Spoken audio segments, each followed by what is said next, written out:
ഒരു രാഷ്ട്രീയക്കാരൻ്റെ കൂടെയാണ്, പ്രത്യേകിച്ച് ഒരു കോൺഗ്രസ്സുകാരൻ്റെ കൂടെയാണ് ഇപ്പോൾ ഞാനുള്ളത്. അദ്ദേഹത്തെ നിങ്ങൾക്ക് പരിചയപ്പെടുത്തുന്നതിൽ എനിക്ക് അതിയായ സന്തോഷമുണ്ട്. KPCCയുടെ സാംസ്കാരിക വിഭാഗമായ സംസ്കാര സാഹിതിയുടെ സംസ്ഥാന ജനറൽ സെക്രട്ടറിയാണ് എൻ്റെ സ്നേഹിതൻ കൂടിയായ വിൽഫ്രഡ് എച്ച് അങ്കമാലി. സ്വാഗതം ചെയ്യുന്നു സാറേ. വിൽഫ്രഡ് സാറേ, സന്തോഷം. സാറേ, ഒരു പ്രധാനപ്പെട്ട ചോദ്യത്തോടെ അങ്ങ് തുടങ്ങുക. 9 വർഷമായി, 2 ടേമായി കോൺഗ്രസിന് ഭരണമില്ല, UDFന് ഭരണമില്ല. അടുത്ത ഇലക്ഷനിൽ നിങ്ങൾക്ക് ഭരണം കിട്ടുമോ ഇല്ലയോ? കിട്ടും എന്ന് തന്നെയാണ് ഇതുവരെയുള്ള എല്ലാ രാഷ്ട്രീയ സംഭവവികാസങ്ങളും നമ്മളെ ബോധ്യപ്പെടുത്തുന്നത്. അതിലുപരി കേരള ജനത അത് ആഗ്രഹിക്കുന്നു എന്ന് പൂർണ്ണ ബോധ്യമുണ്ട്. തീർച്ചയായിട്ടും അടുത്തത് UDFന്റെ ഭരണമാണ് എന്ന് ഞങ്ങൾക്ക് ഉത്തമ വിശ്വാസവും. നിലമ്പൂര് ഉപതെരഞ്ഞെടുപ്പൂടെ കഴിഞ്ഞപ്പോൾ നിങ്ങൾക്ക് അത് കുറച്ചുകൂടെ ഒരു പ്രാധാന്യത്തോടെ നിങ്ങൾ അങ്ങനെ ചിന്തിക്കുന്നു? തീർച്ചയായിട്ടും കേരളത്തിലെ ജനാധിപത്യ സമൂഹത്തിന്റെ ഒരു വലിയ പ്രതികരണവും ചിന്തയുമാണ് അവിടെ പ്രതിഫലിച്ചതെന്ന് തന്നെയാണ് ഞങ്ങൾക്ക് ബോധ്യമുള്ളത്. സാർ നിലമ്പൂര് പോയായിരുന്നോ? ഞാൻ പോയിരുന്നു. പ്രത്യേകിച്ച് പോകാതെ പറ്റത്തില്ലല്ലോ, കാരണം സംസ്കാര സാഹിതിയുടെ പ്രസിഡന്റ് ആയിരുന്നു, മുൻ സംസ്ഥാന ചെയർമാനായിരുന്നു പ്രിയപ്പെട്ട ശ്രീ ഷൗക്കത്ത്. അതുകൊണ്ട് തന്നെ ഞങ്ങളെല്ലാവരും, ഞങ്ങളുടെ പുതിയ സംസ്ഥാന committee Shri CR Mahesh MLA ആണ് ചെയർമാൻ. ഞങ്ങൾ ആ ടീം മുഴുവൻ, ഞങ്ങളുടെ ഓരോ ഭാരവാഹികൾക്കും ഓരോ പഞ്ചായത്തിന്റെ ചുമതല ഉണ്ടായിരുന്നു. അങ്ങനെ ഞങ്ങളെല്ലാവരും അവിടെ, മാത്രമല്ല കലാ സാംസ്കാരിക പ്രവർത്തനമായിട്ട് വളരെ വ്യത്യസ്തമായ പ്രവർത്തനങ്ങൾ, ഇതുവരെ കേരളത്തിൽ കണ്ടിട്ടില്ലാത്ത തരത്തിലുള്ള സാംസ്കാരിക കലാപ്രവർത്തനങ്ങളിൽ എൻ്റെ നാടാണ് നിലമ്പൂർ. ആ നിലയിൽ എനിക്കും അത് കുറച്ചും കൂടെ അടുത്ത് മനസ്സിലാക്കാൻ സാധിച്ചു. നിലമ്പൂർ ഇലക്ഷനിൽ ഞാൻ കണ്ട ഒരു പ്രത്യേകത, അവിടെ UDF ഒറ്റക്കെട്ടായി നിന്നു എന്നുള്ളത്. സാധാരണഗതിയിൽ ഈ UDFലെ പാർട്ടികൾ അങ്ങോട്ടും ഇങ്ങോട്ടും പാരവെക്കുകയും ഒക്കെ ചെയ്യുന്ന വാർത്തകളാണ് നമ്മൾ കാണുന്നത്. പക്ഷേ UDF വളരെ സ്ട്രോങ് ആയിട്ട് ഒറ്റക്കെട്ടായിട്ട് ഇലക്ഷനെ നേരിട്ട ഒരു കാഴ്ചയാണ് ഈ ഉപതെരഞ്ഞെടുപ്പ്. സത്യത്തിൽ ഈ ഉപതെരഞ്ഞെടുപ്പിൽ മാത്രമേ ഇങ്ങനൊരു ഐക്യത കാണാറുള്ളതെന്ന് തോന്നുന്നു. അതേസമയം മറ്റ് പൊതുവായിട്ട് തെരഞ്ഞെടുപ്പ് വരുമ്പോഴത്തേന് ഈ 140 മണ്ഡലങ്ങളൊക്കെ ആയിട്ട് വരുമ്പോഴേക്ക് അങ്ങനെ ഒരു ഐക്യതയോടെ പ്രവർത്തിക്കാൻ സാധിക്കുമോ? എങ്ങനെയാണ്? ഇപ്പോൾ തീർച്ചയായിട്ടും സാധിക്കുമെന്നാണ് ഞാൻ വിശ്വസിക്കുന്നത്. കാരണം ഈ നിലമ്പൂർ ഉപതെരഞ്ഞെടുപ്പ് ഞങ്ങളെ പഠിപ്പിച്ചൊരു പാഠമുണ്ട്. UDFലെ ഓരോ കക്ഷികളും, അതിൻ്റെ സംസ്ഥാന നേതാക്കളും അവിടെ വന്നപ്പോൾ ഓരോ കക്ഷികളും പ്രവർത്തകരും ഈ സ്ഥാനാർത്ഥി എൻ്റെ പാർട്ടിയുടെ സ്ഥാനാർത്ഥിയാണ് എന്ന നിലയിൽ ഏറ്റെടുത്തു. അതൊരു വലിയ വികാരമായിരുന്നു. ഇപ്പോൾ കോൺഗ്രസ്സുകാർ കോൺഗ്രസിൻ്റെ സ്ഥാനാർത്ഥിയാണെന്ന് പറഞ്ഞിരിക്കുമ്പോൾ മുസ്ലിം ലീഗ് അത് കോൺഗ്രസിൻ്റെ സ്ഥാനാർത്ഥിയാണെന്നല്ല പറഞ്ഞത്. അവർ ഒരു കോൺഗ്രസ്സുകാരൻ ഏറ്റെടുക്കുന്നതിനേക്കാൾ വികാരവായ്പോടുകൂടി UDFന്റെ സ്ഥാനാർത്ഥി ഏറ്റെടുത്തു. അത് ഞങ്ങളിലുണ്ടാക്കിയ ആത്മവിശ്വാസം വളരെ വലുതാണ്. തീർച്ചയായിട്ടും അതിൻ്റെ ഒരു വലിയ പ്രതികരണവും അനുരണനവും സംസ്ഥാനത്തുടനീളം അടുത്ത തെരഞ്ഞെടുപ്പിൽ ഉണ്ടാകും എന്ന് തന്നെയാണ് ഞങ്ങൾ വിശ്വസിക്കുന്നു. അത് അങ്ങനെ തന്നെ യാഥാർത്ഥ്യമാകുകയും ചെയ്യും. പക്ഷേ പാലോട് രവിയെ കുറിച്ച് പോലെയുള്ള പഴയ കോൺഗ്രസ് നേതാക്കൾ, ഒരു DCC പ്രസിഡന്റ് പറയുകയാണ് കോൺഗ്രസ് 3-ാം സ്ഥാനത്തേക്ക് എത്തിപ്പെടുന്നത്. ഞാൻ അതിൻ്റെ 2 വെർഷനും കേട്ടു. ശ്രീ പാലോട് രവി പറഞ്ഞിരിക്കുന്നതും കേട്ടു. അദ്ദേഹം നേരത്തെ ഞങ്ങളുടെ സംസ്കാര സഭയുടെ മുൻ ചെയർമാൻ കൂടിയാണ്. അങ്ങനെ ഞങ്ങൾക്ക് കുറച്ച് ബന്ധമുണ്ട്, ഡെപ്യൂട്ടി സ്പീക്കർ ആയിരിക്കുന്ന സമയത്ത്. പക്ഷേ യഥാർത്ഥത്തിൽ അത് സന്ദർഭത്തിൽ നിന്ന് അടർത്തിയെടുത്ത ചില ഭാഗങ്ങൾ കേട്ടതിൻ്റെ ഒരു തെറ്റിദ്ധാരണ ഉണ്ടെന്ന് ഞാൻ വിശ്വസിക്കുന്നു. കാരണം ഞങ്ങളുടെ നേതാക്കന്മാരെല്ലാം ഞങ്ങളുടെ കുടുംബ യോഗങ്ങളിലും അല്ലെങ്കിൽ പാർട്ടി കമ്മിറ്റികളിലും പറയും, നമ്മൾ ഇത്തരത്തിൽ പോയാൽ നമ്മൾ താഴെ പോകും. അത് സ്വാഭാവികമായ വിലയിരുത്തലും മുന്നറിയിപ്പുമാണ്. പക്ഷെ അവിടെ ഈ പ്രവർത്തകൻ അത് റെക്കോർഡ് ചെയ്ത് അതിൻ്റെ ഒരു ഭാഗം മാത്രം എടുത്തു കൊടുത്തപ്പോൾ ഉണ്ടായ ഒരു തെറ്റിദ്ധാരണയാണ് എന്നാണ് ഞാൻ മനസ്സിലാക്കുന്നത്. പിന്നെ നേതൃത്വം, പൊതുവെ നമുക്ക് സംഭവിക്കുന്നൊരു കാര്യമുണ്ട്, പൊതുവികാരം എന്താണ് എന്ന് നോക്കി പലപ്പോഴും നമ്മുടെ രാഷ്ട്രീയ നേതൃത്വം പല തീരുമാനം എടുക്കാറുണ്ട്. APCCയുടെ ആ തീരുമാനത്തെ ഞാൻ വിമർശിക്കുകയല്ല, പക്ഷെ വിലയിരുത്തുമ്പോൾ ശ്രീ പാലോട് രവി പറഞ്ഞ മൊത്തം വെർഷനും കേട്ട് കഴിയും അത് ഏത് സാഹചര്യത്തിലാണ് പറഞ്ഞത്. അദ്ദേഹത്തിന് പറയാം BJP പണം കൊടുത്ത ആളുകൾ മേടിക്കുന്നുണ്ട്, വോട്ടും മേടിക്കുന്നുണ്ട്, അതൊരു പകൽ പോലെ വ്യക്തമായ കാര്യമാണ്. ഞാൻ ശ്രീ പാലോട് രവി സാറിനെ ന്യായീകരിക്കുന്നതല്ല പറയുന്നത്. പക്ഷെ നമ്മളെല്ലാം പല കമ്മിറ്റികളിലും പ്രസംഗങ്ങളിലും നമ്മൾ പറയാറുണ്ട്, ഒരു സ്വയം വിലയിരുത്തലിന് പറയാറുണ്ട്, നമ്മൾ ഇങ്ങനെ ആ നിലയിൽ കണ്ടാൽ മതിയായി. ഞാൻ അതിനെ അങ്ങനെ വിലയിരുത്തും. പക്ഷേ ഇപ്പൊ താങ്കളുടെ സ്നേഹിതനായ ശരത്ചന്ദ്ര പ്രസാദ് DCC പ്രസിഡന്റ് ആകുമെന്നൊക്കെയാണ് കേൾക്കുന്നത്. സന്തോഷം. അതിന് അങ്ങേയറ്റം സന്തോഷവും സ്വാഗതം ചെയ്യുന്ന ആളുമല്ലേ.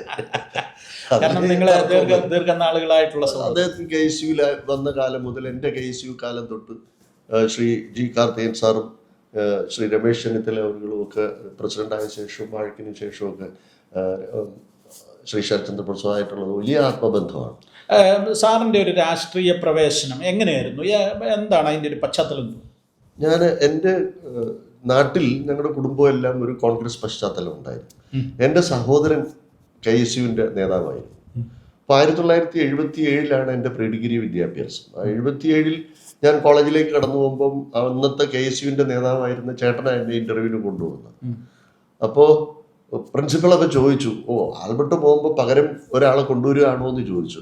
എന്നാൽ അവിടെ വ്യത്യസ്തമായൊരു സംഭവം ഉണ്ടായി. 78 ശ്രീമതി ഇന്ദിരാഗാന്ധി കോൺഗ്രസ്സായി പാർട്ടി പിരിയലും പുതിയ പാർട്ടി രൂപീകരണമൊക്കെ. അന്ന് പ്രീ ഡിഗ്രിക്ക് പഠിക്കുന്ന കാലത്ത് ഫസ്റ്റ് VDC-കാരനായിരുന്ന ഞാനാണ് ശാസ്താംകോട്ട ദേവസ്വം ബോർഡ് കോളേജിൽ. ഞങ്ങൾ 3 പേര് ഒരുമിച്ചാണ് KSUI യൂണിറ്റ് ഉള്ളത്. അപ്പോൾ KSU സംസ്ഥാന പ്രസിഡന്റായി പിന്നെ വരുന്നത് ശ്രീ G. കാർത്തികേയനും ജനറൽ സെക്രട്ടറി ശ്രീ പന്തളം സുധാകരനും. അവർ വന്നാണ് അന്ന് ആ കോളേജിലെ യൂണിറ്റ് ഉദ്ഘാടനം ചെയ്യുന്നത്. ആ സുദീർഘമായ ബന്ധം ഇന്നും വിശ്വസ്തയോടെ ഞാൻ ഇതിൽ എടുത്തു പറയുന്ന ഒരു കാര്യം, അതിനുശേഷം എൻ്റെ സുഹൃത്തുക്കളായിരുന്ന ഈ നേതാക്കന്മാർ പലരും ഈ ഗ്രൂപ്പുകളിൽ തന്നെ അങ്ങോട്ടും ഇങ്ങോട്ടും ഒക്കെ പോയി.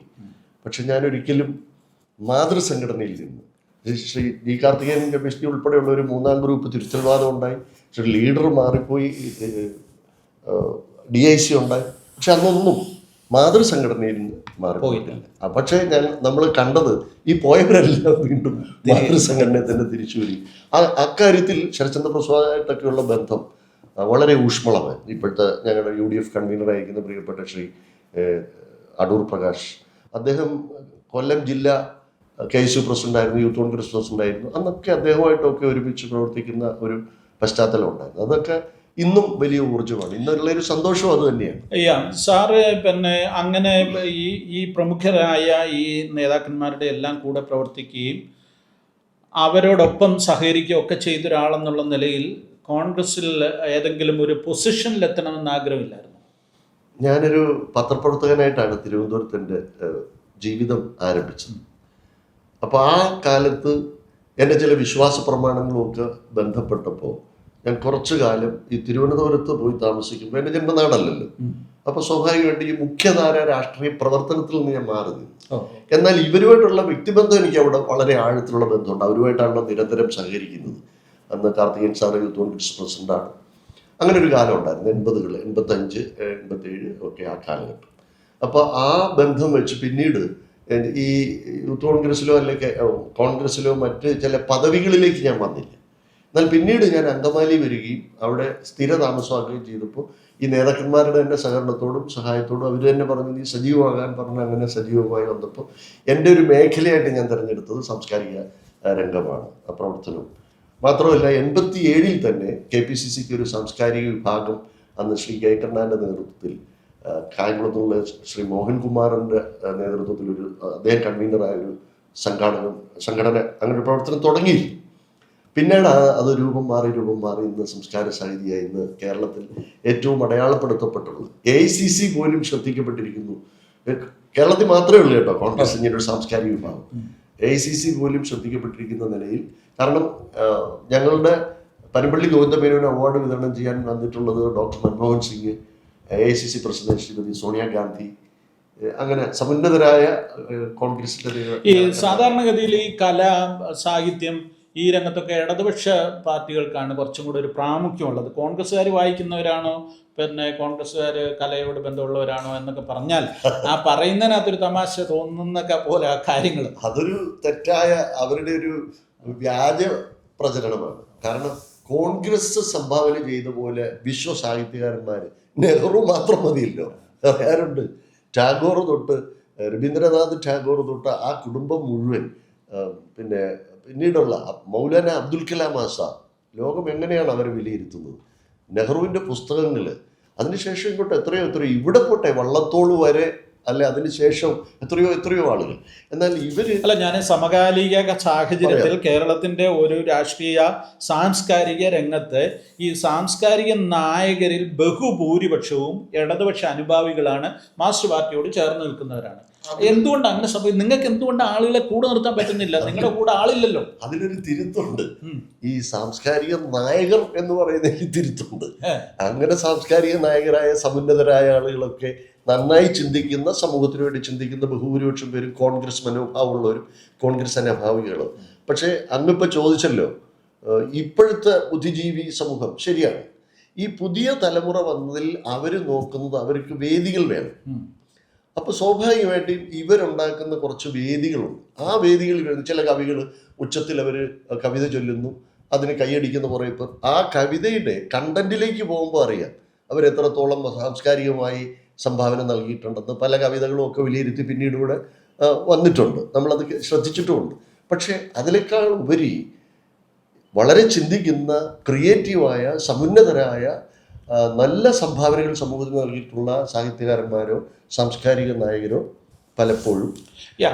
എന്നാൽ ഒരു തിരുത്തലുണ്ട്, അങ്ങനെ പറഞ്ഞാൽ ഒരു തിരുത്തലുണ്ട്. ഈ നാടകസമിതി അല്ലെ കലാരൂപങ്ങളെ ഇലക്ഷൻ പ്രചരണത്തിന് വ്യാപകമായി ഉപയോഗിച്ചതിൻ്റെ ഫലം കൊയ്തവർ ഇടതുപക്ഷമാണ്. അതുകൊണ്ട് ചില കലാകാരന്മാർ വരുമ്പം അവർക്ക് വേറെ നിലപാടുകളൊന്നുമില്ല, അവർക്ക് വേദി മതി, അവരാ വേദിയിലേക്ക് പോയി. എന്നാൽ ഇന്ന് ആ സ്ഥിതി മാറിയിട്ടുണ്ട്. ഞങ്ങളിപ്പം വളരെ ശക്തമായി ഞങ്ങളുടെ 3-4 കമ്മിറ്റി, സംസ്ഥാന കമ്മിറ്റികളുടെ സമുന്നതരായ നേതാക്കന്മാരുടെ നേതൃത്വത്തിൽ വരികയും പാർട്ടി ഇതിനെ വളരെ സീരിയസ് ആയി കാണുകയും ചെയ്തപ്പോൾ വളരെ ശക്തമായ നിലയിൽ ഞങ്ങളുടെ പ്ലാറ്റ്ഫോമിൽ ഈ പണ്ട് ഞാൻ കോൺഗ്രസ് ആണെന്ന് വെളിപ്പെടുത്താതിരുന്ന പല സാഹിത്യകാരന്മാരും സാംസ്കാരിക പ്രവർത്തകരും ഞങ്ങളോടൊപ്പം ചേർന്ന് നിൽക്കുന്നുണ്ട്. അത് മാത്രമല്ല, ഈ വായിക്കുന്നില്ല എന്ന് പറയുന്നത് വെറുതെയാണ്.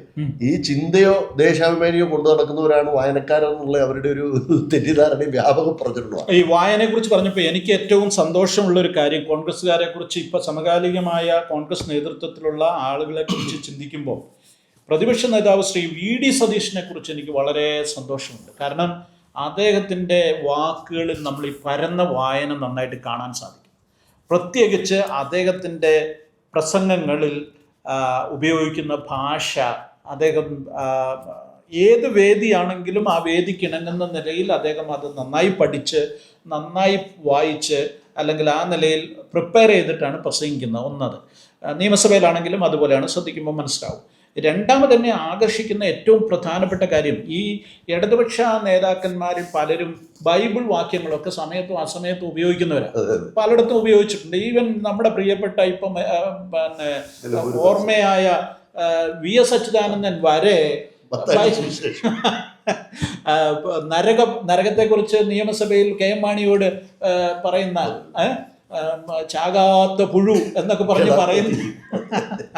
അതൊന്നും മറക്കത്തില്ല. പക്ഷേ അതൊക്കെ അവസരോചിതമായിട്ട് അവർക്ക് ആരെങ്കിലും എഴുതി കൊടുക്കുന്നതോ അല്ലെങ്കിൽ അവർ അതിനു വേണ്ടി മാത്രം എടുത്ത് ഉപയോഗിക്കുന്നതോ ആയിട്ടുള്ള കാര്യമായിട്ട് നമുക്ക് മനസ്സിലാവും, വളരെ പെട്ടെന്ന് മനസ്സിലാവും.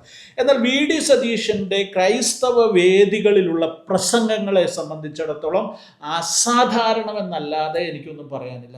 മാത്രവുമല്ല, അദ്ദേഹം ഒരു പ്രസംഗത്തിന് വേണ്ടി പഠിച്ചു പറയുന്ന ബൈബിൾ വാക്യങ്ങളോ പഠിച്ച് പ്രത്യേകമായി തയ്യാറാക്കിയ നോട്ട് വെച്ച് പ്രസംഗിക്കുന്ന ഒന്നുമായിട്ടല്ല എനിക്ക് മനസ്സിലായിട്ടുള്ളത്. അദ്ദേഹത്തിൻ്റെ പ്രസംഗം ഹൃദയത്തിൻ്റെ ആഴത്തിൽ നിന്നുള്ള പ്രസംഗമായിട്ട് മനസ്സിലാക്കിയിരിക്കുന്നത്. അപ്പോൾ അത് ദീർഘനാളത്തെ വായനയുടെയും പഠനത്തിൻ്റെയും അല്ലെങ്കിൽ ആ നിലയിലുള്ള ദീർഘനാളായിട്ടുള്ള ഒരു ആശയ രൂപീകരണത്തിൻ്റെ ഫലമായിട്ടാണ് അദ്ദേഹത്തിൻ്റെ പ്രസംഗങ്ങളിൽ ഇത്ര ആത്മാർത്ഥത ഉണ്ടാകുന്നതെന്ന് എനിക്ക് തോന്നുന്നു. ശ്രീ VD സതീശൻ ആ നിലയിൽ ഇവിടെ വേദപുസ്തകമായിട്ട് ബന്ധപ്പെട്ട്, ക്രിസ്ത്യാനികളുമായി ബന്ധപ്പെട്ട് വേദപുസ്തക ആശയങ്ങൾ വളരെ ഗംഭീരമായിട്ട് പ്രസംഗിക്കുന്നു. സാറിന് അതിനെക്കുറിച്ച് എന്ത് പറയും? എനിക്ക് വളരെ സന്തോഷമുള്ളൊരു കാര്യമാണ് അദ്ദേഹത്തെക്കുറിച്ച് പറയുന്നതിൽ. മഹാത്മാഗാന്ധി യൂണിവേഴ്സിറ്റിയുടെ പ്രഥമ ചെയർമാനായിരുന്നു അദ്ദേഹം. അക്കാലത്ത് മുതൽ എനിക്ക് അദ്ദേഹത്തിനെ അറിയാം, KSU നേതാവായിട്ട്. അന്ന് തന്നെ ഞങ്ങൾ നല്ല പരിചയക്കാരും. അദ്ദേഹത്തിൻ്റെ വായനയെക്കുറിച്ച് പറയും. ഇപ്പോൾ ഏറ്റവും അവസാനവും ഞങ്ങൾ കണ്ടുപിരിയുന്ന സമയത്തും അദ്ദേഹം പുതിയ പുസ്തകങ്ങൾ നന്നായി വായിക്കുന്ന അദ്ദേഹത്തിൻ്റെ സുഹൃത്തുക്കൾ, അത് ഏത് പക്ഷത്തായാലും അവരോടെല്ലാം അദ്ദേഹം പറയും, പുതിയ പുസ്തകങ്ങൾ വന്നാൽ നിങ്ങൾ റെക്കമെൻഡ് ചെയ്യണം. ഞാനിപ്പോൾ അദ്ദേഹമായിട്ട് ഏറ്റവും കൂടുതൽ വേദി പങ്കിട്ടത് ഈ അടുത്ത കാലത്ത് പുസ്തക പ്രസിദ്ധീകരണങ്ങളിലാണ്, പ്രകാശന ചടങ്ങുകളിലാണ്. ചില പുസ്തകങ്ങൾ നമ്മളും പുതിയതായിട്ട് കിട്ടുന്നതിനെ കുറിച്ച് അദ്ദേഹത്തിനോട് പറയാറുണ്ട്, ചിലത് എത്തിച്ചു കൊടുക്കാറുണ്ട്. അപ്പം ഇത് ആഴത്തിൽ വായിക്കുകയും അത് പ്രസംഗിക്കാൻ വേണ്ടി വായിക്കുന്നതല്ല. അദ്ദേഹം സത്യം പറയാൻ ഇവിടെ സത്യാനന്തര കാലഘട്ടത്തെ സാഹിത്യത്തെക്കുറിച്ച് വാസ്തവത്തിൽ ഇവിടെ മുഖ്യധാര വേദിയിൽ വിഷയമാക്കിയത് ഞാൻ വിശ്വസിക്കുന്നു ശ്രീ വി.ഡി. സതീശൻ അവറുകളാണ്. അത് ആഴത്തിലുള്ള വായന. പിന്നെ മറ്റൊരു ഞാൻ സന്തോഷമെന്ന് പറഞ്ഞാൽ അങ്ങ് ചോദിച്ചല്ലോ ഈ ബൈബിൾ ഉദ്ധരണിയെക്കുറിച്ച്. അദ്ദേഹം ബൈബിൾ പ്രസംഗിക്കാൻ വേണ്ടി വായിക്കുന്നതല്ല. അദ്ദേഹം വളരെ കൃത്യമായി പറഞ്ഞിട്ടുണ്ട്, ഞാൻ എല്ലാ ദിവസവും ബൈബിൾ വായിക്കും, അതെനിക്ക് വലിയ വെളിച്ചമാവും. അത് മഹാത്മാഗാന്ധി പറഞ്ഞിട്ടുള്ളതാണ്. അവരുടെയൊക്കെ എൻ്റെ പ്രതിസന്ധിയിൽ ഞാൻ ബൈബിളിൽ നോക്കും, മലമേലെ പ്രസംഗമാണ്, യേശുക്രിസ്തുവിൻ്റെ മലയിലെ പ്രസംഗമാണ് എനിക്ക് വഴികാട്ടിയായിട്ടുള്ളതെന്ന് ശ്രീ മഹാത്മാഗാന്ധി പറഞ്ഞിട്ടുണ്ട്. ഇവിടെ ശ്രീ സതീശൻ അവറുകളുടെ ഒരു പ്രത്യേകത, അദ്ദേഹം കേരളത്തിൽ ഒരു രാഷ്ട്രീയ നേതാവിന്, ഒരു മുഖ്യധാര പാർട്ടിയുടെ രാഷ്ട്രീയ നേതാവിന് ഈ ഒരു വേദിയിൽ നിന്ന് ബൈബിൾ, ഒരു മതഗ്രന്ഥത്തിൽ നിന്ന് വളരെ ആത്മാർത്ഥതയോടും വളരെ ആർജവത്തോടു കൂടി ഉദ്ധരിക്കാൻ സാധിക്കുന്നു, അത് പ്രസംഗിക്കുന്നു. അതൊരു സത്യം പറയാം, ഞാനത് ഒരു സാംസ്കാരിക വിപ്ലവത്തിന് വഴി തുറന്നിരിക്കുകയാണ് ശ്രീ സതീശൻ. തീർച്ചയായിട്ടും എനിക്ക് വളരെ സന്തോഷമാണ്. പിന്നെ അതൊരു ക്രിസ്ത്യൻ വേദി എന്നല്ല. അദ്ദേഹത്തിന് ഈ അടുത്ത കാലത്ത് എനിക്ക് വളരെ സന്തോഷം തോന്നിയത്, ഒരു യൂട്യൂബിൽ ഒരു പ്രസംഗം കണ്ടപ്പോൾ ഒരു ക്രിസ്ത്യൻ സമ്മേളനത്തിൽ ഒരു ബിഷപ്പ് തന്നെ അദ്ദേഹത്തിനെ സ്വാഗതം ചെയ്യുമ്പോൾ വിശേഷിപ്പിച്ചു സുപ്രസിദ്ധ സുവിശേഷ പ്രസംഗകൻ എന്നാണ്. നമ്മുടെ ഒരു മതേതര സംസ്കാരമുള്ളതുകൊണ്ട് നമ്മളെ സംബന്ധിച്ച് അത് കേൾക്കുന്നത് എന്തൊരു സന്തോഷകരമാണെന്നറിയാം. അത് ഏത് വേദിയിലും അദ്ദേഹം അത് ആവശ്യമായ തരത്തിൽ, വെറുതെ ഒരു കൊട്ടേഷനോ ഉദ്ധരണിയുമായിട്ടല്ല അത് പറയുന്നത്, അത് അദ്ദേഹം ഹൃദയത്തിൽ നിന്ന് പറയുന്നു എന്നുള്ളത് കൊണ്ട് കേരള സമൂഹം ആ സാംസ്കാരികമായ വലിയ മാറ്റത്തെ ഏറ്റെടുത്തിരിക്കുന്നു എന്നാണ് ഞാൻ മനസ്സിലാക്കുന്നത്. വളരെ അത് അഭിനന്ദനാർഹമായി പറയുന്നത് കേട്ടിട്ടുണ്ട്. എനിക്ക് വളരെ സന്തോഷം തോന്നി. ഞാൻ ക്രിസ്ത്യാനി ആയതുകൊണ്ടല്ല കേട്ടോ, ഞാൻ ബൈബിളും ഭഗവത്ഗീതയും എല്ലാം വായിക്കുന്ന ആളും അത് ഉൾക്കൊള്ളാൻ ശ്രമിക്കുന്ന ആളും അതിനെക്കുറിച്ച് പ്രസംഗിക്കുന്ന ആളുമാണ്. പക്ഷേ ശ്രീ വി.ഡി. സതീശൻ ഉണ്ടാക്കി വെച്ചിരിക്കുന്ന, അദ്ദേഹം ഇപ്പോൾ തുറന്നിട്ടിരിക്കുന്ന പാത വളരെ മതേതരമായ വളരെ നല്ല ഒരു സംസ്കാരമാണ് എന്ന് കരുതുന്നു. അതിൽ സന്തോഷമുള്ള ആളാണ്. ഓക്കെ. ഈ വിൽഫ്രഡ് സാറിനെ സംബന്ധിച്ചിടത്തോളം അദ്ദേഹം രാഷ്ട്രീയ പ്രവർത്തകനാണ്, ഒരു ഗാന്ധിയനായിട്ട് അറിയപ്പെടാൻ ആഗ്രഹിക്കുന്നയാളാണ്, ഗാന്ധിയൻ ആശയങ്ങളിൽ അടിയുറച്ചു നിൽക്കുന്നതാണ്. അദ്ദേഹത്തിൻ്റെ വീടിൻ്റെ മതിലിൽ പോലും ഗാന്ധിയുടെ ചിത്രവും വരച്ച്, വലിയ പൂർണ്ണകായ ഗാന്ധി ചിത്രം വരച്ച് വെച്ചിട്ടുണ്ട്. എൻ്റെ ജീവിതമാണ് എൻ്റെ സന്ദേശം എന്നുള്ള വാചകത്തോടു കൂടെ ആ ഗാന്ധി ചിത്രം അദ്ദേഹത്തിൻ്റെ മതിലിൽ തന്നെ ഉണ്ട്. ഇപ്പൊ കഴിഞ്ഞ ദിവസം അദ്ദേഹം കണ്ടപ്പോൾ പലരും അവിടെ വന്ന് നിന്ന് സെൽഫി എടുക്കാറുണ്ടെന്നൊക്കെ അദ്ദേഹം പറയാൻ ഇടയായിരുന്നു. ഇവിടെ വിൽഫ്രഡ് സാറിനെ കുറിച്ച് പറയുമ്പോൾ അദ്ദേഹം ഒരു കലാകാരനാണ്, മാധ്യമ പ്രവർത്തകനാണ്, വിവിധ മേഖലകളിൽ, സാംസ്കാരിക മേഖലകളിലൊക്കെ പ്രവർത്തിക്കുന്നു, സംസ്കാര സാഹിതിയുടെ ജനറൽ സെക്രട്ടറിയാണ്. ഇതിനേക്കാളെല്ലാം എനിക്ക് പ്രധാനമായിട്ട് പറയാനുള്ളത്, അദ്ദേഹം ഒരു തികഞ്ഞ ആത്മീയ പ്രവർത്തകൻ കൂടിയാണ്. ഇന്ത്യ പെന്തക്കോസ്ത് ദൈവസഭയുടെ അങ്കമാലി ടൗണിലുള്ള സഭയുടെ തുടക്കം മുതൽ അതിൻ്റെ വളർച്ചയിൽ നിർണായകമായ പങ്കുവഹിക്കുകയും ഇപ്പോഴും അതിന് നേതൃത്വം കൊടുക്കുകയും ആത്മീയ പ്രവർത്തനങ്ങളിൽ അങ്കമാലി സെൻറ്ററിൻ്റെ ചുമതലകളിലാണെങ്കിലും മറ്റെല്ലാ കാര്യങ്ങളിലും വളരെ മുഖ്യധാരയിൽ നിൽക്കുന്ന ഒരു വ്യക്തി കൂടിയാണ്. അപ്പോൾ അവിടെ എനിക്കൊരു ചോദ്യം ചോദിക്കാനുള്ളത്, ഒരു പെന്തക്കോസ്ത് വിശ്വാസിയായിട്ടുള്ള താങ്കൾക്ക് എങ്ങനെ ഇതിനോടൊപ്പം രാഷ്ട്രീയം കൊണ്ടുപോകാൻ സാധിക്കും? സാധാരണഗതിയിൽ പെന്തക്കോസ്ത് വിശ്വാസികൾ രാഷ്ട്രീയത്തിൽ പോകുന്നതിനെ പാസ്റ്റേഴ്സ് നിരുത്സാഹപ്പെടുത്തുന്നുണ്ട്. നമ്മുടെ യുവജനങ്ങൾ വളരെ കുറവാണ് രാഷ്ട്രീയ രംഗത്തുള്ളത്. വളരെ അപൂർവമായി മാത്രം, വളരെ വിരലിലെണ്ണാവുന്നവർ മാത്രമേ രാഷ്ട്രീയ പ്രവർത്തനങ്ങളിലുള്ളൂ. നമുക്ക് അത് നിഷിദ്ധമായിട്ടുള്ള ഒരു കാര്യമായിട്ട് പൊതുവെ കരുതപ്പെടുന്നു. അപ്പം ഇങ്ങനെയുള്ളൊരു സാഹചര്യത്തിൽ എങ്ങനെ താങ്കൾക്ക് രാഷ്ട്രീയവും ആത്മീയവും ഒന്നിച്ചു കൊണ്ടുപോകാൻ സാധിക്കും? അത് ഈ രാഷ്ട്രീയത്തെക്കുറിച്ചും രാഷ്ട്രീയ പ്രവർത്തനത്തെക്കുറിച്ചും നമ്മുടെ ആളുകൾക്കുള്ള തെറ്റായ ധാരണ കൊണ്ടാണ്. മഹാത്മാഗാന്ധി ഋഷി തുല്യനായ രാഷ്ട്രീയ നേതാവെന്ന് ലോകം ബഹുമാനിക്കുന്നു, വിശേഷിപ്പിക്കുന്നു. അദ്ദേഹത്തിന് ഞാൻ പലപ്പോഴും ആലോചിച്ചിട്ടുണ്ട്, നമ്മുടെ പല ആത്മീയ നേതാക്കളുമായിട്ട് താരതമ്യം ചെയ്താൽ മഹാത്മാഗാന്ധിയുടെ അടുത്ത് എത്തുന്നവരായിരിക്കും. അത് ഞാനൊരു വിവാദ വിഷയമാക്കാൻ ആഗ്രഹിക്കുന്നില്ല. പക്ഷേ സമുന്നതരായ നേതാക്കന്മാർ, ഈ ഏത് ആത്മീയത ഉണ്ടെങ്കിലും ഇല്ലെങ്കിലും മനുഷ്യൻ ഉയർത്തിപ്പിടിക്കേണ്ട ഒന്നാമത്തെ കാര്യം ധാർമ്മികതയാണ്. കരുണാർദ്രമായ മനസ്സും ധാർമ്മികതയാണ്. അത് ഇന്ന് ഞാൻ കണ്ടിട്ടുള്ളത് ഏറ്റവും കൂടുതൽ പ്രാവർത്തികമാക്കുന്നതിൽ മുന്നിൽ നിൽക്കുന്നത് ബഹുഭൂരിപക്ഷവും അത് യാഥാർത്ഥ്യമാക്കുന്നതിൽ രാഷ്ട്രീയ നേതാക്കന്മാരാണ്. പക്ഷെ പൊതുവെ രാഷ്ട്രീയക്കാരെ സംബന്ധിച്ചിടത്തോളം അഴിമതിക്കാരാണ്, പിന്നെ സ്വജനപക്ഷപാതികളാണ്, അല്ലെങ്കിൽ ഇങ്ങനെ ഒത്തിരി ചിത്രമാണ് നമ്മുടെ മനസ്സിലുള്ളത്. അപ്പൊ അക്രമകാരികളാണ്. ഒരു സമൂഹത്തിൽ മനുഷ്യരിൽ എല്ലാ സ്വഭാവത്തിൽപ്പെട്ട ആളുകളും എല്ലാ രംഗത്തും ഉണ്ട്. തീർച്ചയായിട്ടും എല്ലാ രംഗത്തും ഉണ്ട്. ഇപ്പൊ നമ്മുടെ സമൂഹത്തിൽപ്പെട്ടവർ ഞങ്ങളെ രാഷ്ട്രീയക്കാരെയൊക്കെ കുറിച്ച് മാത്രമല്ല കുഴപ്പം പറയുന്നത്, സിനിമാക്കാരെ കുറിച്ച് പറയാറുണ്ട്. എല്ലാ രംഗത്തും വിശുദ്ധന്മാരും മാന്യന്മാരും ഉത്തമന്മാരുമായ ആളുകളുണ്ട്, ആണായിട്ടും പെണ്ണായിട്ടും. എന്നാൽ ആത്മീയ രംഗത്ത് നമ്മൾ കേൾക്കുന്ന വാർത്തകളിൽ ഈ നേരത്തെ പറഞ്ഞ ദുസ്വഭാവങ്ങളുള്ളതെല്ലാം ഇല്ലേ? എല്ലാത്തരം കേസുകളും റിപ്പോർട്ട് ചെയ്യപ്പെടുന്നില്ലേ? രാഷ്ട്രീയത്തിലും ഉണ്ടാകും. മനുഷ്യർ കൂടുന്നിടത്ത് ഏത് സമൂഹത്തിൽ ഏത് സംഘടനയിൽ വന്നാലും അതെല്ലാം ഉണ്ടാവും. അതുകൊണ്ട് ആ രംഗം മുഴുവൻ മ്ലേച്ഛമാണെന്ന് പറയാൻ പറ്റില്ല. പിന്നെ എനിക്ക് ആത്മീയ നേതാക്കളോട്, നമ്മുടെ സമൂഹത്തിലെ നേതാക്കളോട് ചോദിക്കാനും അവരോട് പറയാനും ഉള്ളത്, നിങ്ങൾ തന്നെയല്ലേ രാഷ്ട്രീയ നേതൃത്വത്തിലെ ദാനിയേൽ രാജാവായതിനെ കുറിച്ചും യോസഫ് രാജാവായതിനെ കുറിച്ചും ദാവീദ് രാജാവായതിനെ കുറിച്ചും ഒക്കെ പറയുന്നത്. അപ്പോൾ ദൈവജനത്തിൽ നിന്ന് രാജാവ് ഉണ്ടായി, അവൻ്റെ സ്ഥിതി മാറി, സമൂഹത്തിൻ്റെ സ്ഥിതി മാറി. അപ്പം ഇവിടെ ഈ ആധുനിക കാലത്ത് ഈ രാഷ്ട്രീയത്തിൽ സംശുദ്ധിയോടെ നിൽക്കുന്ന, അല്ല അഴിമതിയില്ലാതെ സ്വജനപക്ഷപാതമില്ലാതെ നിൽക്കുന്ന അനേകരുണ്ട്. ഈ കേരള രാഷ്ട്രീയത്തിൽ തന്നെ ഇടതുപക്ഷത്തിലും വലതുപക്ഷത്തിലും കോൺഗ്രസിലും ഒക്കെ എത്രയോ പേർ അവരെയൊക്കെ പിന്നീട് നമ്മൾ വാഴ്ത്തിപ്പാടുന്നത് കേട്ടിട്ടുണ്ട്. മരിച്ചു കഴിഞ്ഞ് വാഴ്ത്തിപ്പാടണ്ട, ജീവിച്ചിരിക്കുമ്പോൾ തന്നെ അവരെ തിരിച്ചറിയാനുള്ള ഒരു കാഴ്ചപ്പാട് നമുക്കുണ്ടാകും. അപ്പം ഇതൊക്കെ നമ്മുടെ സമൂഹത്തിൻ്റെ വിശ്വാസത്തിൻ്റെ ചില ദർശനങ്ങളിൽ വന്ന തെറ്റാണ്, അതൊരു ദർശനങ്ങളിൽ വന്ന കുഴപ്പമാണെന്ന് വിശ്വസിക്കുന്ന ആളാണ് ഞാൻ. കാരണം എല്ലാ സമൂഹത്തിലും എല്ലാവരും ഉണ്ട്, അത്രയേ ഉള്ളൂ. പിന്നെ നമ്മുടെ സമൂഹത്തിൻ്റെ ഒരു പ്രത്യേകതയുണ്ട്, ഒരുപാട് സാമൂഹ്യ വിപത്തുകളിൽ നിന്ന് നമ്മുടെ യുവജന സമൂഹം ഉൾപ്പെടെ മാറി നിൽക്കുന്നു. അത് ആണ് നമ്മുടെ പെന്തക്കോസ്ത് സമൂഹത്തിൻ്റെ ഏറ്റവും വലിയ പ്രത്യേകത. അതുകൊണ്ട് അതിൽ നിന്നുകൊണ്ട് തീർച്ചയായിട്ടും ഒരു രാഷ്ട്രീയ നേതൃത്വത്തിൽ പ്രവർത്തിക്കുന്നത് എന്നെ അടയാളപ്പെടുത്തിയിട്ടുള്ളത് എൻ്റെ നേതാക്കന്മാർക്കെല്ലാം അറിയാം. ഞാൻ ഇടപെടുന്ന ആ സമൂഹത്തിലെല്ലാം ഞാനൊരു പെന്തക്കോസ്തുകാരൻ എന്ന സാക്ഷ്യത്തോടെ. ഇപ്പം ഈ സംസ്ഥാന തലത്തിൽ ഞാൻ നോക്കുമ്പോൾ നമ്മുടെ ബഹുമാനപ്പെട്ട Malappuram DCC president Shri VS Joy അവർ മതേതര തുല്യമായി ബഹുമാനിക്കപ്പെടുന്നയാളാണ്. അദ്ദേഹം ഒരു ആത്മീയ പ്രവർത്തകൻ, അല്ലെങ്കിൽ ആ വിശ്വാസ സമൂഹത്തിൽ നിന്ന് വന്നിട്ടുള്ള ആളാണ്. ജോയി ഒരു പെന്തക്കോസ്ത് വിശ്വാസിയാണ്. വളരെ, ഞാൻ നേരത്തെ പറഞ്ഞതുപോലെ അപൂർവം ആളുകൾ മാത്രമേ മുഖ്യധാരയിൽ പെന്തക്കോസ്ത് വിശ്വാസികളായിട്ടുള്ളൂ. അപ്പോൾ തന്നെ എനിക്ക് പറയാനുള്ളൊരു കാര്യം എന്ന് പറയുന്നത്, കേരളത്തിലെ പെന്തക്കോസ്ത് സമൂഹം എന്ന് പറയുന്നത് പല നിലകളിൽ പെന്തക്കോസ്ത് സമൂഹത്തിനെതിരെ ആളുകൾ പറയുകയൊക്കെ ചെയ്യാറുണ്ടെങ്കിലും സാമൂഹ്യ സംവിധാനത്തിൽ പെന്തക്കോസ്ത് സമൂഹം നൽകിയ സംഭാവനകൾ എന്ന് പറയുന്നത് അതുല്യമാണ്.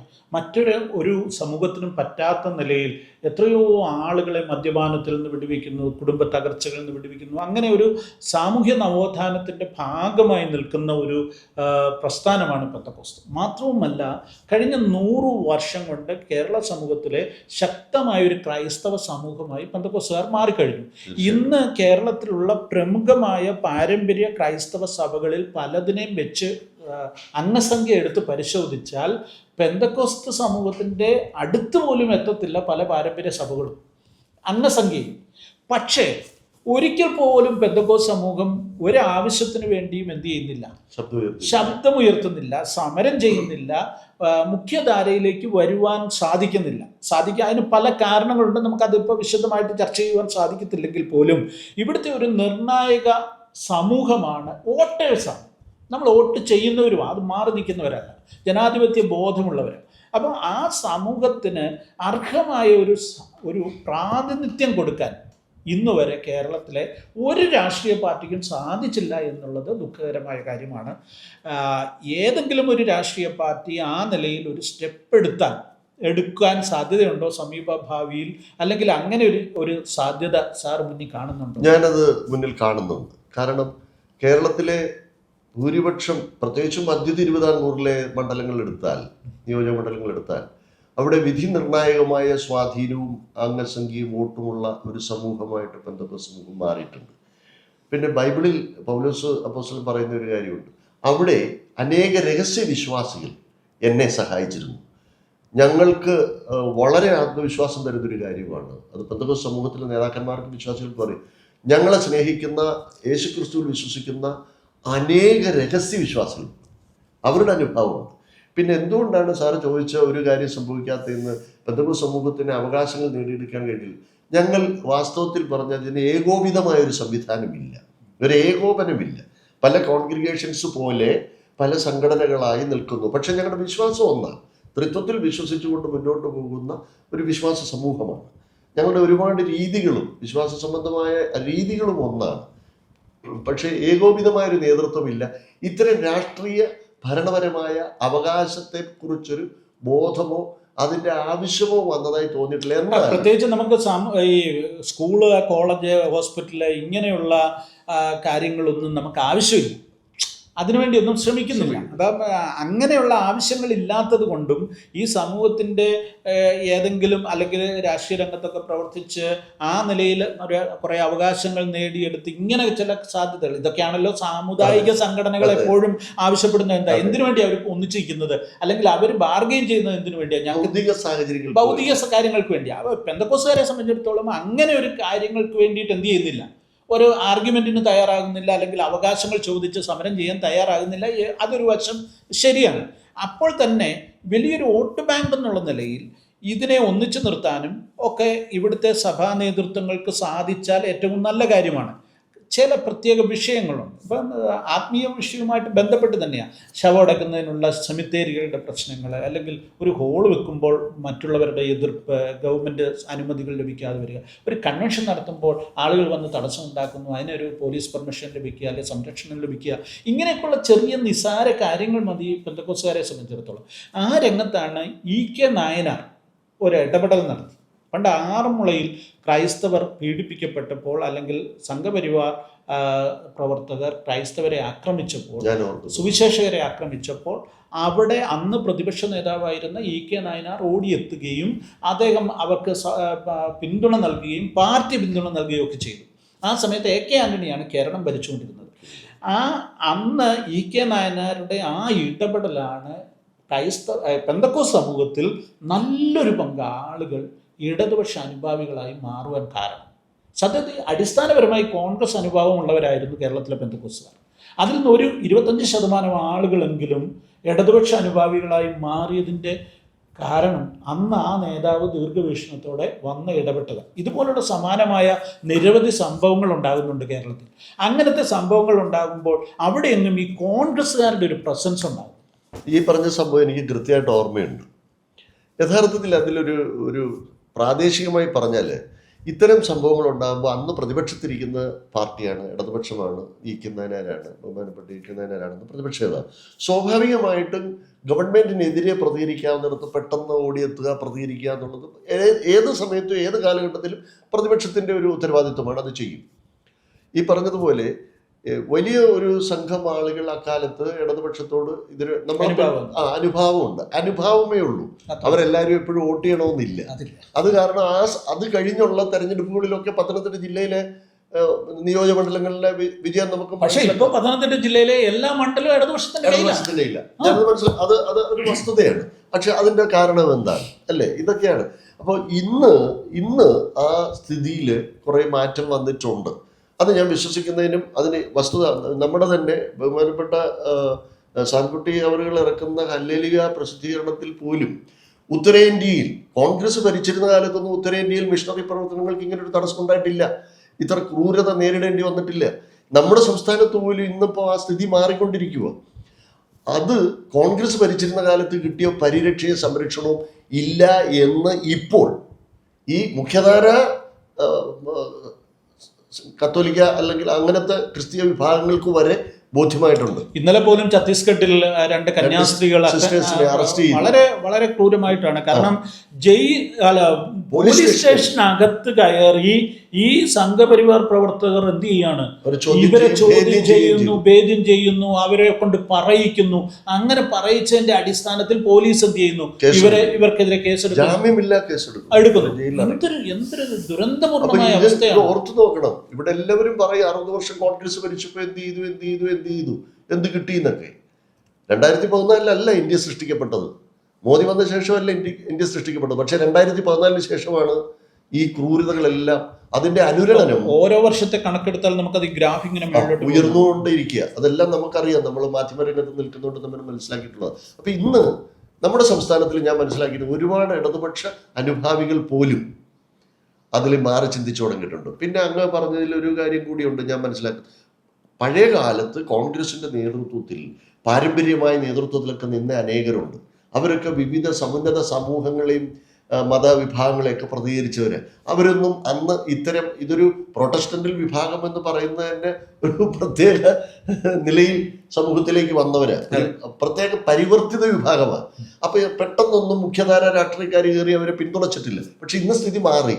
ഇന്ന് സമൂഹത്തിന്റെ എല്ലാ രംഗത്തും, പ്രത്യേകിച്ച് ഒറ്റ ഉദാഹരണം പത്തനംതിട്ട ജില്ല എടുത്താൽ തന്നെ നമുക്കറിയാം, ഇന്ത്യയിലെ മുഴുവൻ ദേശസാൽകൃത ബാങ്കും ഫണ്ട് കൊണ്ട് നിറഞ്ഞു തുളുമ്പി നിൽക്കുന്ന അവസ്ഥ. എവിടുന്നാണ് പണം വന്നത്? ക്രിസ്തീയ വിശ്വാസികളായ, പെന്തക്കോസ്ത് വിശ്വാസികളായ മറ്റ് അനേക ക്രിസ്തീയ വിഭാഗത്തിൽപ്പെട്ടവർ അവരുടെ ജീവിത വിശുദ്ധിയും പ്രവർത്തനവും കൊണ്ട് വിദേശങ്ങളിൽ പോയി പണം സമ്പാദിക്കുകയും ആ കാരുണ്യത്തിൻ്റെ കൂട്ടായ്മ നിമിത്തം പരസ്പരം സഹായിച്ച് അനേകരെ കൊണ്ടുപോവുകയൊക്കെ ചെയ്തതിൻ്റെ ആ ക്രിസ്തീയ ദർശനത്തിൻ്റെയും പ്രവർത്തനത്തിൻ്റെയും സാക്ഷാത്കാരമാണ് ഇന്ന് പത്തനംതിട്ട ജില്ലയിൽ നമ്മൾ കാണുന്ന ഈ സമ്പൽ സമൃദ്ധി.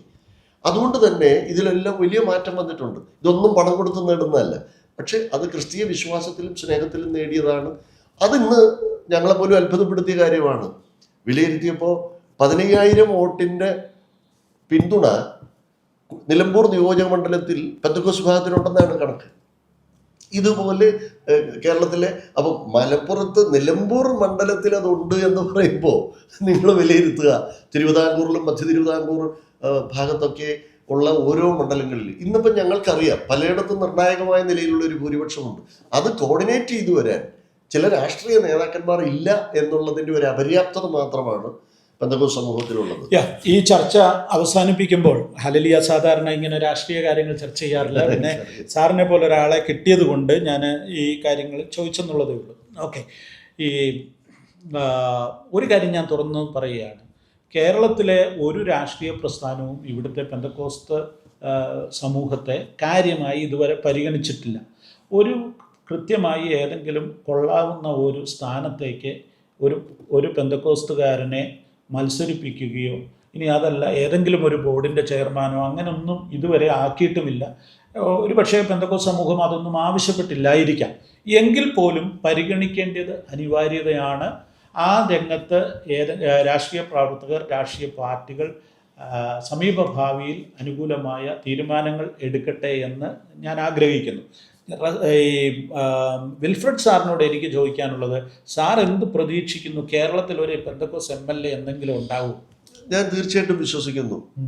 വരും നാളുകളിൽ പെന്തക്കോസ്ത് സമൂഹത്തെ അവഗണിക്കാനാവാത്ത വലിയ സമൂഹമായി മാറിയിട്ടുണ്ട്, വോട്ട് ബാങ്കായി മാറിയിട്ടുണ്ട്.